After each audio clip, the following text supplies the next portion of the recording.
Hello, good day viewers. Welcome to another mathematics presentation. So in this presentation, I want us to answer this question right here.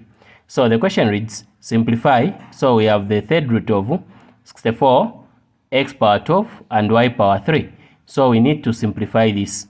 So what we are going to do is, we are going to copy this expression the way it is. Third root of 64, then we have x power 12, then we have y power 3. So now, how can we simplify this? So first thing, we must take note of this third root. So this third root is affecting each and every term, okay? It's affecting 64, it's also affecting x power 12, it's also affecting y power 3.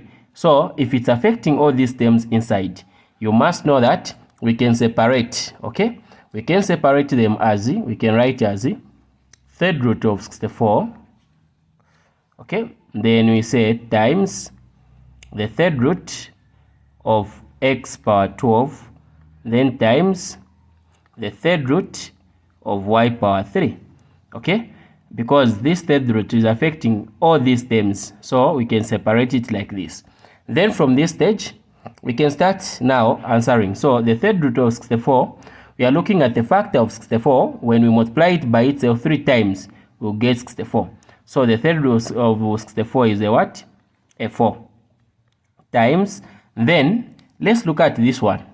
Let's look at the third root of x power 12. So the third root of x power 12, we need to write this one first.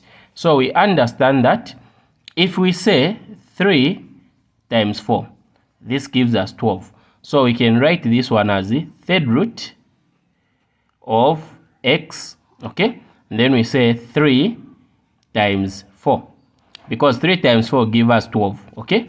And then from here, we can also write it like this. We can say third root of x, okay?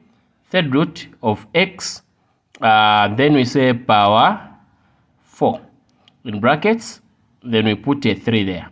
So that when we say 4 times 3, we will still get a what? A 12. I've just written it in this way, okay? Then this 3 and the third root, this 3 and the third root will cancel. So we will remain with the x power 4. So the third root of x power 12, it will be x power 4, okay? And then we say times. Then for this one right here, we have 3 and the third root. So this 3 and the third root again will cancel. We'll just remain with a y. So from here now, we can say 4 times x power 4 times y. This will be 4x power 4 y. So this is our answer. So thank you so much, everybody. We've come to our short presentation. This has been your presenter, Mr. Mlenga. Bye-bye.